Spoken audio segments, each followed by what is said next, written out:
Hello and welcome to our YouTube channel strategy PCS. आप सभी का स्वागत है हमारे यूट्यूब चैनल स्ट्रेटजी पीसीएस पे। So let's begin with our daily current affairs and MCQ question. इससे पहले शुरू करने से पहले आप सभी जो हमारा डेली करंट अफेयर्स अपलोड होता है यूट्यूब पे, उस पे कमेंट जरूर किया कीजिए, उस पे अपना फीडबैक जरूर दिया कीजिए, so that it gives us motivation to build more stronger content। और कैसा भी फीडबैक हो वो आप ज़रूर कमेंट कीजिए एंड ज़्यादा से ज़्यादा लोगों को शेयर कीजिए। सो let's begin. What growth rate is estimated by the IMF for India's current fiscal year? IMF ने भारत के चालू वित्त वर्ष के लिए किस विकास दर का अनुमान लगाया है? IMF India international monetary fund. तो आप देख सकते हैं यहाँ पे पहले इनका प्रिडिक्शन था 6.3%। अक्टूबर 2023 में इनका प्रिडिक्शन था कि 6.3% की दर से भारत की 2024 से 2025 की ग्रोथ रेट रहेगी, बट अब इसको करेक्ट किया है इन्होंने और अब 6.7% कर दिया है। 6.7%। और आईएमएफ का हेडक्वार्टर कहाँ है? Washington DC. वॉशिंगटन डीसी में है, United states. Who has participated in the conference of India-US Chamber of Commerce in New Delhi? नई दिल्ली में Bharat America chamber of commerce के सम्मेलन में किसने भाग लिया है? तो आप देख सकते हैं पिक में, ये हमारे रक्षा मंत्री श्री राजनाथ सिंह जी हैं। श्री राजनाथ सिंह जी, तो इन्होंने Indo American chamber of commerce में भाग लिया है। इस कॉन्फ्रेंस में इंडिया और यूएस का रिलेशन कैसा रहेगा और उसको स्ट्रेंथन कैसे कर सकते हैं, उसको और मजबूत कैसे कर सकते हैं, जो कि अमृतकाल का हमारा लक्ष्य है भारत सरकार का आत्मनिर्भर भारत के लिए। तो उसको उसमें इंडिया और यूएस का रिलेशन कैसे और मजबूत किया जा सकता है, उस पे यहाँ पे चर्चा की गई। तो राजनाथ सिंह जी ने इसमें भाग लिया और इसको लीड किया। Recently, the Ministry of Education has declared which institute as deemed university? हाल ही में शिक्षा मंत्रालय ने किस संस्था को डीम्ड यूनिवर्सिटी घोषित किया है? तो सबसे पहले आपको पता होना चाहिए डीम्ड यूनिवर्सिटी होती क्या है।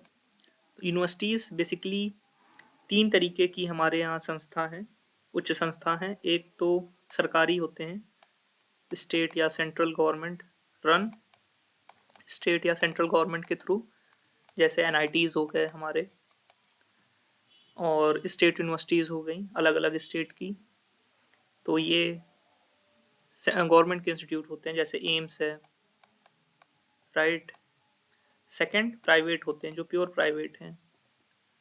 बहुत सारी प्राइवेट यूनिवर्सिटीज़ होती हैं भारत में, तो वो है। तीसरा होता है deemed university. Deemed university basically deemed university भी सारे अन्य सभी विश्वविद्यालयों की तरह ही संचालित होती हैं। डीम्ड का दर्जा प्राप्त होने का मतलब ये है कि सीधे यूजीसी और यूनिवर्सिटी ग्रांट कमीशन यूजीसी और शिक्षा मंत्रालय की देखरेख में ही ये यूनिवर्सिटियां चलती हैं। राज्य सरकार का सीधा दखल यहाँ नहीं हो पाता है। राज्य सरकार का यहाँ दखल नहीं हो पाता है। और इसका फायदा ये होता है, इसका दर्जा प्राप्त ये हो जाता है कि यदि कोई कोर्स या फीस आदि तय करना होता है तो ये यूनिवर्सिटियां स्वतंत्र होती हैं। तो ये सारे फायदे होते हैं डीम्ड यूनिवर्सिटी दर्जा प्राप्त करने का। तो इसको अभी Indian institute of mass communication को दिया गया है। Indian institute of mass communication को अभी रिसेंटली डीम्ड यूनिवर्सिटी का दर्जा प्राप्त हुआ है। भारतीय जनसंचार संस्थान। Recently, in which place of India new kangaroo lizard species discovered? हाल ही में भारत के किस संस्थान पर कंगारू छिपकली की नई प्रजाति की खोज की गई है? तो ये केरला केरला में पाई गई हैं। केरला हमारा यहाँ पे कहीं पड़ता है भारत में। यहाँ फिर से बना लेते हैं, यहाँ कहीं पड़ता है केरला। तो ये वेस्टर्न घाट्स हैं। अगर if we consider this India का मैप, तो यहाँ पे केरला पड़ेगा और ये पूरा रीजन वेस्टर्न घाट्स का आता है। तो ये करेक्ट आंसर वेस्टर्न घाट्स हो जाएगा।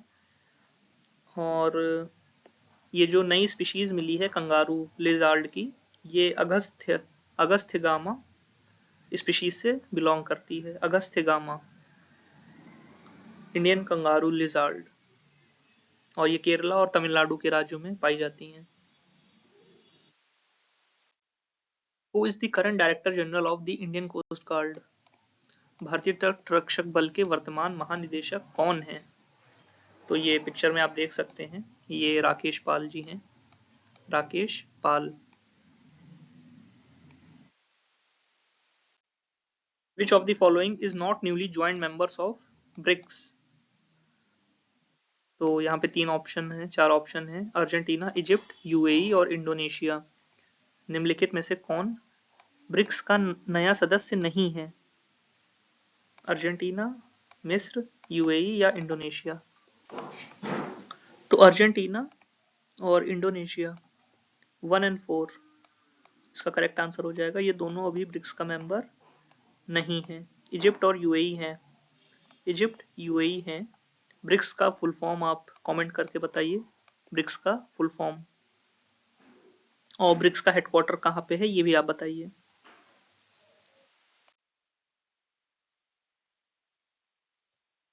Recently, which state achieves record with highest number of Ramsar sites in India? हाल ही में किस राज्य ने भारत में सबसे अधिक रामसर साइटों का रिकॉर्ड बनाया है? तो ये आप देख सकते हैं कि न्यूली नई जो रामसर साइट्स डिस्कवर्ड हुई हैं, इसमें 3 कर्नाटक और 2 तमिलनाडु की हैं। ये 5 और नई ऐड हो गई हैं। पहले 75 थी, अभी 80 हो गई टोटल रामसर साइट्स इंडिया में, रामसर कन्वेंशन के अकॉर्डिंग। तो सबसे ज्यादा किस राज्य में है रामसर साइट? तो ये तमिलनाडु में सबसे ज्यादा रामसर साइट्स हैं भारत में।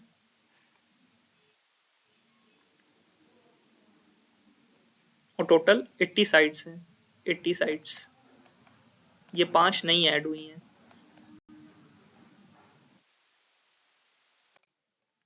Recently, which IIT satellite campus secure central government approval? हाल ही में किस IIT उपग्रह परिसर को केंद्र सरकार की मंजूरी प्राप्त हुई है? इस पे मैंने एक और क्वेश्चन करवाया था इसी वीक में, तो ये आपको पता होना चाहिए। IIT इंदौर ने सिक्योर कर लिया है। IIT उपग्रह परिसर को केंद्र सरकार की मंजूरी प्राप्त हो गई है और ये उज्जैन में अपना सेटअप करेगा। उज्जैन में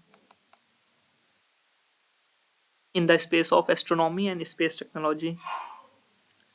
तो IIT इंदौर सेटअप करेगा उज्जैन में।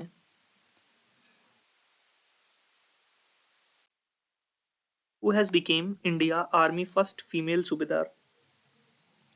भारतीय सेना में पहली महिला सूबेदार कौन बनी है?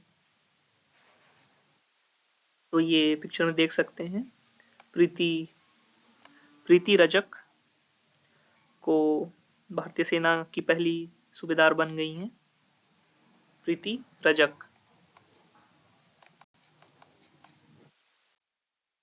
What is the total population of snow leopard in India?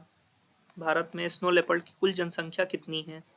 ये फैक्ट्स फिगर के क्वेश्चन होते हैं, तो स्पेसिफिकली आपको याद करने पड़ते हैं, तो ये ज़रूर आपको पता होना चाहिए। स्नो लेपर्ड काफ़ी न्यूज़ में भी था अभी हमारे यहाँ। अभी खेलो इंडिया विंटर गेम्स भी आयोजित हुए हैं लद्दाख में, और लद्दाख का जो मैस्कॉट था उसमें भी स्नो लेपर्ड था मैस्कॉट के रूप में, और उसका नाम शान था। शान, और नेटिव भी है लद्दाख का स्नो लेपर्ड। तो भारत में कुल जनसंख्या 718 है, अभी 718 है। तो ये था हमारा आज का डेली एमसीक्यू और करंट अफेयर्स का वीडियो। और ज़्यादा से ज़्यादा कमेंट कीजिए, लाइक कीजिए और शेयर कीजिए। एग्ज़ाम्स, सारे गवर्नमेंट एग्ज़ाम्स या अन्य एग्ज़ाम्स के लिए भी हेल्पफुल होते हैं, और जो एडिशनल इन्फॉर्मेशन होती हैं वो आपके लिए काफ़ी महत्वपूर्ण है क्वेश्चंस को अटेम्प्ट करने के लिए।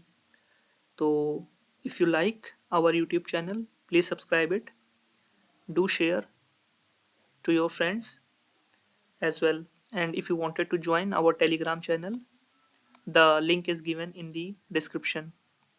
तो आप डिस्क्रिप्शन से टेलीग्राम चैनल की लिंक प्राप्त कर सकते हैं, जहाँ पे आपको रोज सिस्टमैटिक ढंग से सब्जेक्ट वाइज क्विजेस की तैयारी कराई जाती है, जो हेल्पफुल होगी आपके एग्जामिनेशन पॉइंट ऑफ व्यू से। Thank you and keep watching.